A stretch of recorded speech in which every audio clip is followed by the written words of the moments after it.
Bien, hermanas, damos gracias a nuestro Dios porque nos permite una vez más poder abrir su palabra y poder continuar con esta serie de estudios bíblicos acerca de los ídolos del corazón, ¿verdad? Para todas las hermanas que nos escuchan o algunas personas que no van a una iglesia o alguna está interesada en estos temas, queremos sugerirles este libro. Es el que hemos estado estudiando por largo tiempo, de la autora Elise Fitzpatrick. Es un libro que nos ha dado muchas enseñanzas respecto a la palabra del Señor. Es un libro enfocado especialmente a mujeres y tiene el propósito de que nosotros podamos conocer nuestros ídolos, pero también no solamente conocerlos, sino también enfrentar nuestros ídolos diariamente en nuestra vida, ¿no? Y bueno, vamos a la palabra del Señor, específicamente en el libro del profeta Ezequiel que leímos hace un momento, en el capítulo 14, versículo 1 al versículo 11. Ahí es donde leímos la palabra del Señor. Pero antes de que entremos al tema, vamos a pedir la dirección de nuestro Dios, como siempre, para que Él sea quien hable a través de su siervo. Oramos. Te damos gracias, Señor, y en esta hora te pido que me uses como instrumento en tus manos. Permite, Señor, que tu palabra llegue a la vida de nuestras hermanas y a todas aquellas personas que nos escuchan en este día. También, Señor, es una palabra que aplica a cada joven, cada niño, a cada esposo, a cada varón, Señor, que pueda escuchar este mensaje y sea de edificación para su vida. Te alabamos porque eres Dios grande y poderoso, y te pido en esta hora que nos permitas encontrar, Señor, en tu palabra la guía de tu Santo Espíritu. En el nombre de Jesús te lo ruego. Amén. Amén. Bien, en el libro que leímos hace un momento del profeta Ezequiel, específicamente en el capítulo 14, versículo 1 al versículo 11, hay un problema en el pueblo de Israel. El problema es que el pueblo de Israel ha puesto los ídolos en el corazón.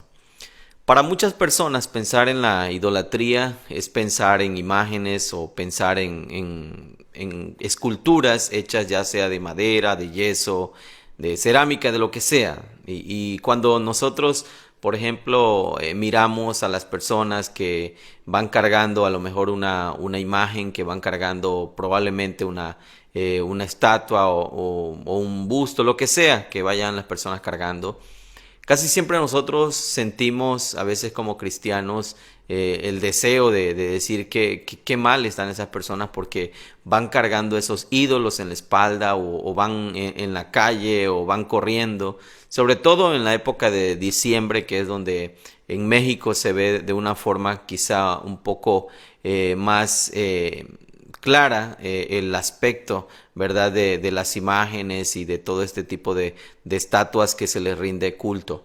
Y quizá nosotros podamos llegar a pensar y decir, ¿cómo es posible que estas personas no se den cuenta que esos ídolos o que esas imágenes no tienen ningún poder? ¿Cómo es posible que el ser humano en el siglo XXI todavía siga confiando en imágenes y todas esas cosas? Y comúnmente ese puede ser nuestro análisis o nuestro pensamiento acerca de estas personas que ponen su confianza en estos ídolos, en estas imágenes.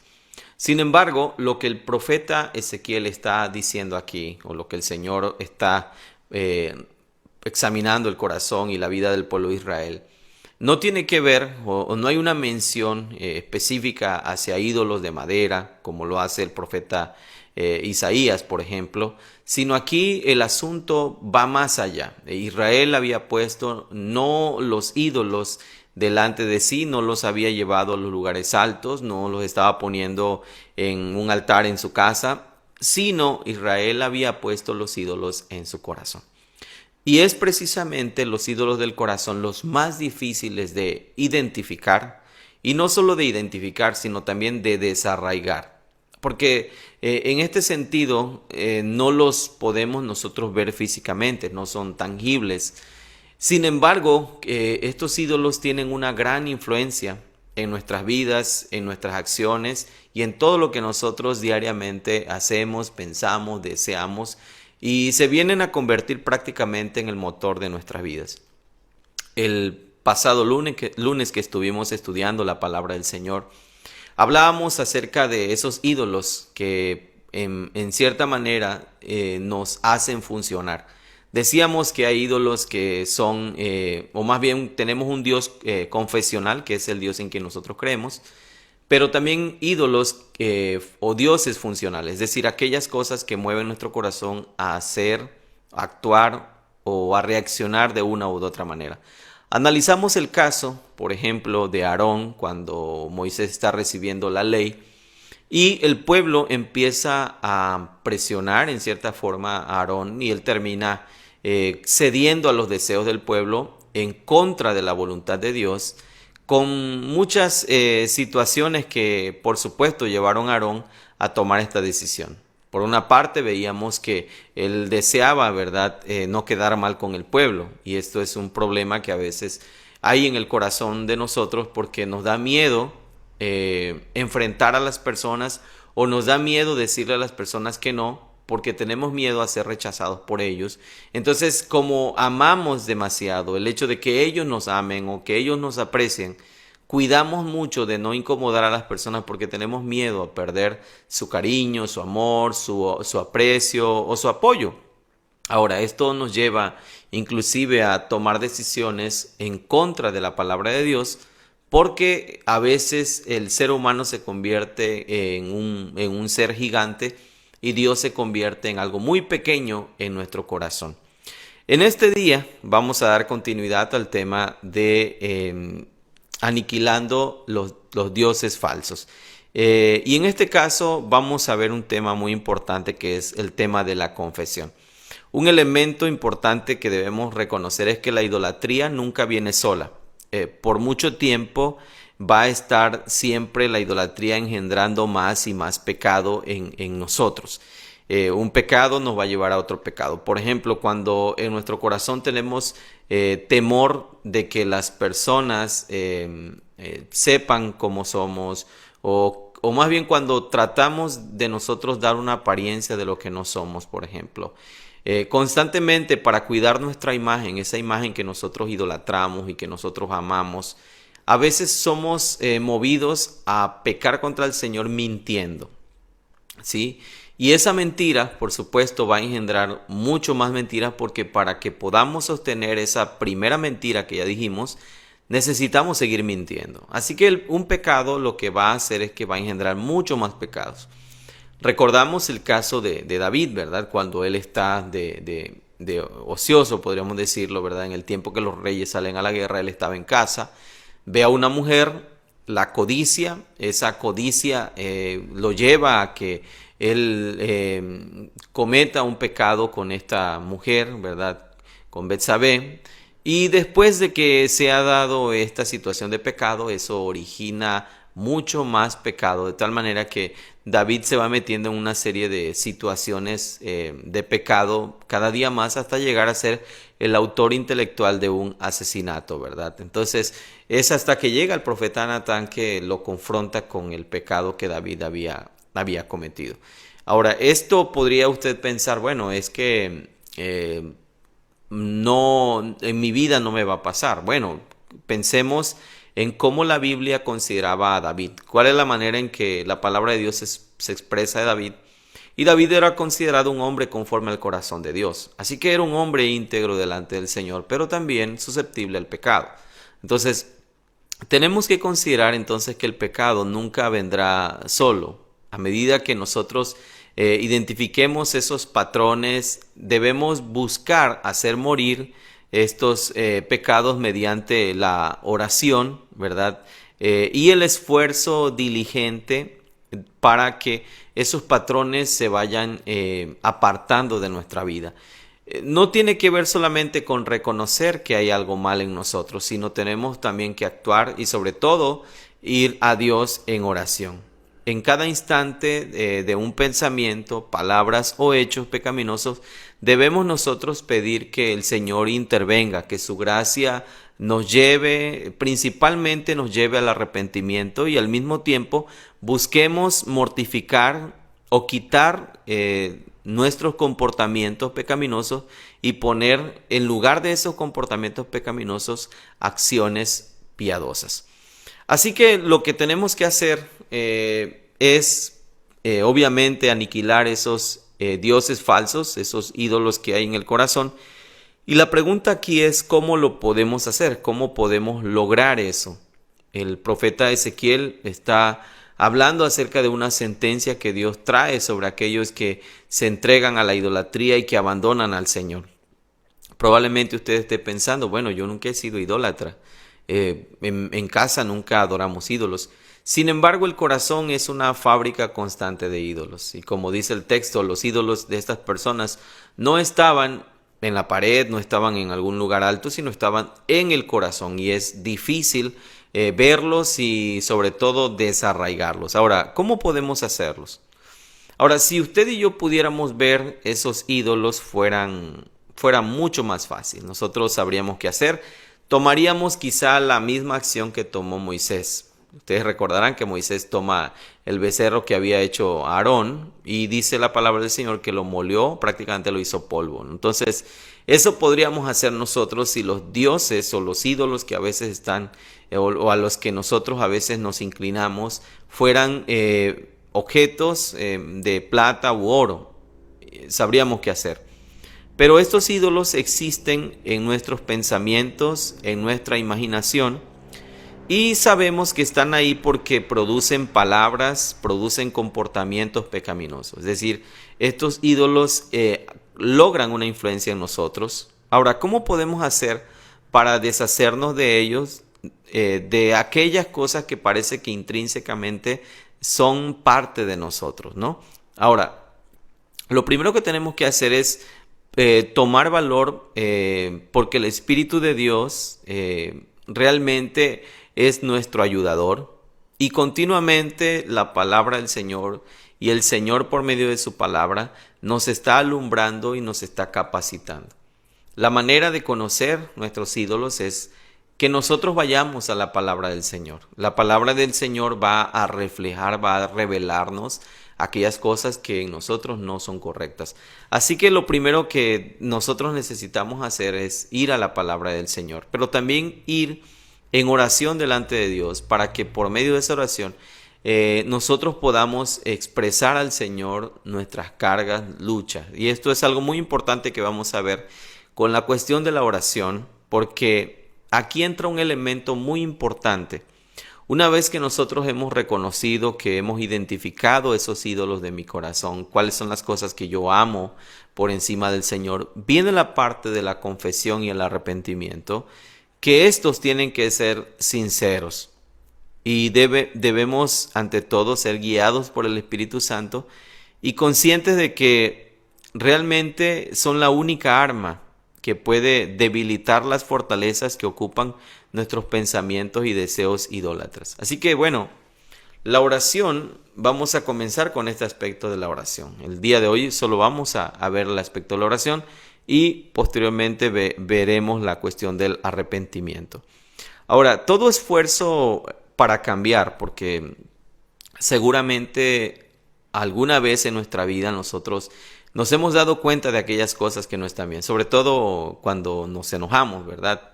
Quizá más de una ocasión, más de una vez usted ha dicho, mi carácter tiene que cambiar, yo quisiera ahora cambiar mi carácter. Y ha tomado algunas resoluciones o técnicas. En alguna ocasión ha dicho, bueno, voy a usar la técnica de contar hasta 10 para poder yo desahogarme o poder yo controlarme, ¿no? Ahora, lo cierto es que usted puede contar muchos números. Eso no significa que está habiendo un cambio en usted. El asunto aquí no es solamente tranquilizarse cada vez que usted se enoja, sino prácticamente que el enojo desaparezca de nuestro corazón. Eso es lo importante. En otras charlas que tuvimos en el Ministerio de Mujeres, veíamos que el enojo debe disminuir en 3 aspectos importantes y las hermanas del ministerio lo han de recordar muy bien y bueno, y las que no han estado en estos estudios, voy a recordar un poquito. Uno es la frecuencia, el otro es la cuestión de la intensidad y por otra parte el tiempo. 3 cosas importantes que deben disminuir o que deben ir disminuyendo en la cuestión del enojo. La frecuencia, la intensidad y el tiempo. Comencemos con la frecuencia. ¿Con qué frecuencia se enoja usted? ¿A cada rato? ¿A cada instante? ¿Cada 2 minutos? ¿Cuando llueve? ¿Cuando hace sol? ¿Cuando se nubla? ¿Cuando está despejado? ¿Cuánto tiempo? Es decir, más bien, perdón, ¿con qué frecuencia usted está enojado? ¿Todos los días? ¿Muy esporádicamente? ¿O a cada ratito usted es una persona que está todo el tiempo molesto, ¿no? Su estado prácticamente es un estado de enojo todo el tiempo. Eso es la cuestión de la frecuencia. El otro es la intensidad, ¿verdad? ¿Con qué intensidad usted se enoja, verdad? ¿Es leve la manera en que usted se enoja? ¿O ya acabó con toda la vajilla en la casa, verdad? ¿O cuántas cicatrices tiene su esposo en la cabeza por los sartenazos? ¿O sus hijos, verdad? Si ya le crecieron las orejas de tanto que usted se las tira, se las jala. ¿O qué hace usted? Corre tras a la recámara, cierra la puerta, avienta la puerta. ¿Cuál es la intensidad con la que usted se enoja, verdad? O en este sentido también, eso es algo importante que tiene que ir descendiendo cuando el Señor entra en nuestra vida. Y finalmente, ¿verdad? El tercer aspecto en que debe disminuir el enojo es el aspecto del tiempo, ¿verdad? ¿Cuánto tiempo tarda usted enojado o enojada, ¿no? Un día, 8 días, ¿hace cuántos meses usted no le habla a su esposo porque está enojada? ¿O es un pequeño momento? ¿O es minutos? ¿O todo un día o 2 días usted pasa enojada? Entonces son 3 elementos que deben ir desapareciendo en nosotros, ¿no? Entonces ahí vemos, ¿no? Frecuencia, es decir, a menudo cómo se enoja, cada cuánto se enoja. Intensidad, ¿verdad? Hay de enojo, y también si usted ya está manifestando no solo enojo, sino a lo mejor una ira incontrolable, ¿verdad? Que ya sus hijos le temen, sus hijos le ven y empiezan a temblar y empiezan a sentir, ¿verdad? Que se les baja la presión cuando ven que usted se pone rojo o roja, ¿no? Entonces, la intensidad, ¿no? Es usted una mujer, un hombre que se le conoce por iracundo, por padre iracundo.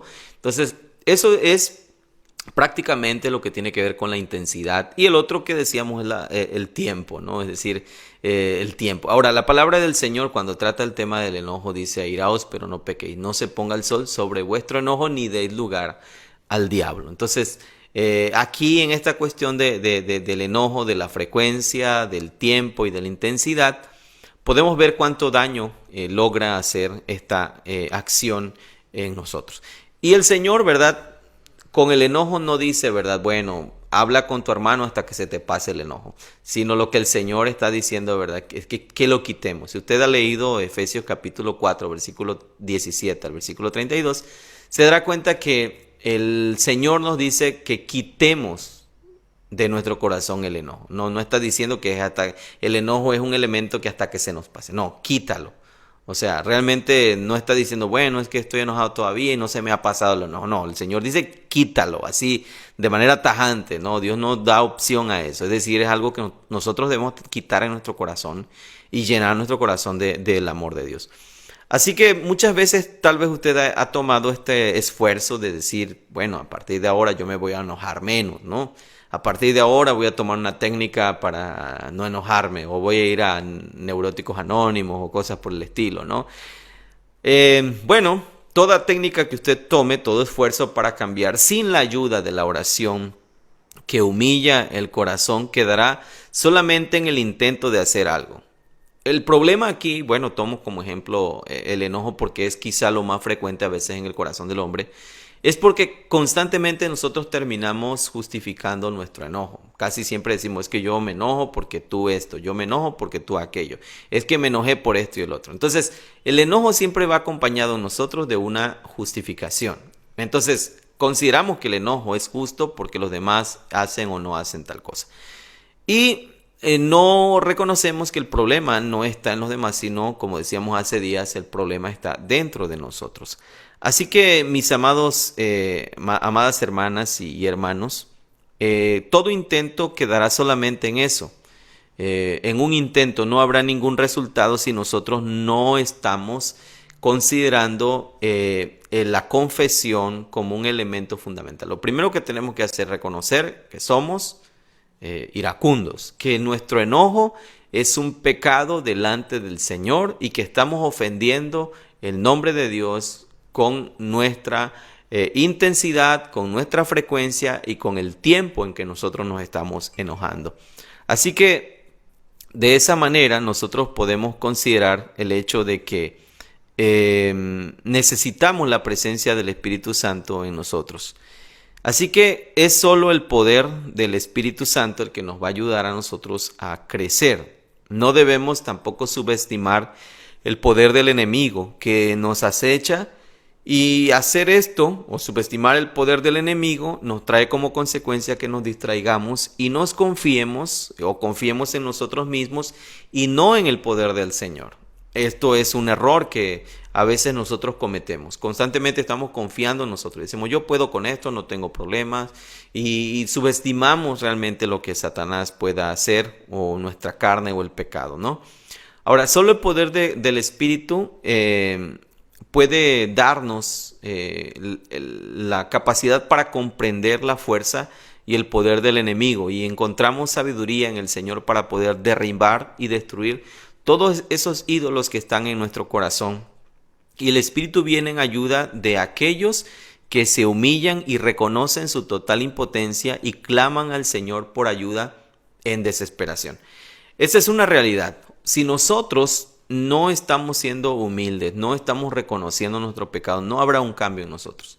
Si usted no deja de estar justificando su enojo, su egoísmo, su actitud, no habrá nunca un cambio en usted. Nunca usted podrá mostrar evidencia de una transformación espiritual en su vida, porque todo el tiempo usted es la persona perfecta y correcta que nunca hace nada, y lo que hace mal es porque los demás tienen la culpa. Si usted sigue pensando de esa manera, por supuesto hay una razón. Usted no ha entendido realmente que es una persona pecadora y que somos pecadores y que eso nos lleva a ofender el nombre del Señor. Así que necesitamos confesar nuestro pecado al Señor. La confesión de nuestra necesidad es importante, decirle al Señor que somos débiles, y esa confesión va a humillar nuestro corazón orgulloso.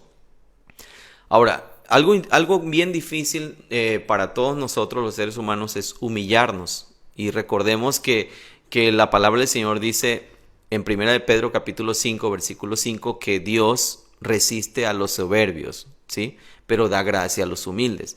Si usted y yo seguimos siendo soberbios en echarle la culpa a los demás, en culpar a los demás de las cosas pecaminosas que estamos haciendo delante de Dios, está usted, ¿verdad?, tomando una actitud soberbia, y Dios resiste a los soberbios. Por otra parte, debemos saber que no importa cuánta fuerza de voluntad piense usted que tiene y qué tan fuerte usted se haya puesto. Sin la presencia del Espíritu Santo estamos condenados al fracaso de manera rotunda. Necesitamos, en definitiva, ser humildes para reconocer nuestro pecado. El orgullo es uno de los impedimentos para el crecimiento en nuestra vida espiritual. No es fácil para nosotros a veces mostrarnos vulnerables e imperfectos ante los demás. El proverbista dice en Proverbios 28:13 que el que encubre sus pecados no prosperará, mas el que los confiesa y se aparta, ¿verdad?, va a encontrar esa misericordia. Entonces, muchas veces nosotros terminamos encubriendo nuestro pecado delante de Dios. ¿Alguna vez usted ha dicho, yo no soy así? No sé qué me pasó, hermanos, hermanas, amigos, familia.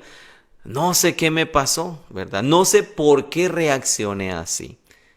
¿Se ha extrañado usted alguna vez de usted mismo o ha tratado de justificar diciendo, yo no sé por qué actúa así, yo no soy así? Bueno, en realidad le tengo una mala noticia. Sí, usted es así. Lo que pasa es que nunca había tenido una circunstancia que hubiese sacado lo que estaba allí dentro en su corazón. Y le voy a poner este ejemplo que David Paulison pone en el libro de Dinámica del Cambio Bíblico. Él pone un ejemplo que ahorita utilizaremos de esta manera. Si usted, por ejemplo, pone agua en un vaso, ¿verdad? Y golpea ese vaso, el líquido que está dentro se va a derramar, por supuesto. Ahora, si usted golpea ese vaso donde puso agua, ¿cuál es el líquido que se va a derramar de ese vaso? Por supuesto, si usted puso agua, se va a derramar agua. ¿Por qué razón? Porque lo que está dentro del vaso es agua. Pero si usted pone otro líquido dentro del vaso, a lo mejor pone refresco, lo que sea, al golpear el vaso, por supuesto, no va a salir agua, sino lo que va a salir es lo que está dentro. Entonces, la mala noticia en este sentido que yo quiero decirle es que la situación que pasó alrededor de usted, que le llevó a decir yo no soy así, es la circunstancia, es el golpe que le damos al vaso. ¿Qué fue lo que salió? Lo que usted dice, yo no soy así. Salió lo que realmente hay en el corazón. Entonces, esto es precisamente lo que está en nuestro corazón y con lo que Dios va a trabajar. Para empezar, tenemos que reconocer que somos imperfectos y que fallamos delante del Señor y que pecamos y que erramos. Si nosotros seguimos viéndonos, seguimos tratando de aparentar de que no nos equivocamos y de que no pecamos, nunca podremos crecer en nuestra vida espiritual porque todo el tiempo estaremos ocultando nuestro pecado. Ahora, por ejemplo, pensemos en Génesis capítulo 31. En Génesis capítulo 31, por ejemplo, piense usted en la respuesta de Raquel cuando fue confrontada por haber robado los ídolos de su padre. ¿Cuál fue la respuesta de ella? ¿Confesó su pecado? No, al contrario, trató de encubrirlo, según Génesis capítulo 31, versículo 34. Ahora, pero por otra parte, hace un momento yo hablaba del pecado de David, pero por otra parte considere usted la confesión de David en el Salmo 51, versículo 4, cuando él dice contra ti solo he pecado. Entonces, ¿cuál es la diferencia? Por una parte, Raquel encubre su pecado y por otra parte, David termina confesando que ha pecado contra el Señor, que ha hecho lo malo delante de los ojos de Dios. Así que la verdadera confesión no pone excusas. Es decir, no vamos delante de Dios y decimos, Señor, tú sabes que me enojé, pero es que la hermana fulana también me hizo tal cosa. O Señor, tú sabes que pequé, ofendí a mi esposo, ofendí a mis hijos, ofendí a mi esposa, pero es que también mi esposa, Señor, tú sabes cómo es, ¿no? Entonces, la verdadera confesión no pone excusas o trata de encubrir la culpa. Confesamos nuestro pecado porque el pecado es una afrenta contra el Señor y al confesar estamos diciendo que estamos de acuerdo con la evaluación de Dios de nuestro comportamiento. Primero debemos vernos como pecadores antes de que podamos conocer el consuelo que viene de parte de nuestro Salvador. Así que la confesión debe incluir no solo el comportamiento que hemos tenido, es decir, si nos enojamos, si al enojarnos gritamos, sino también debe incluir el deseo.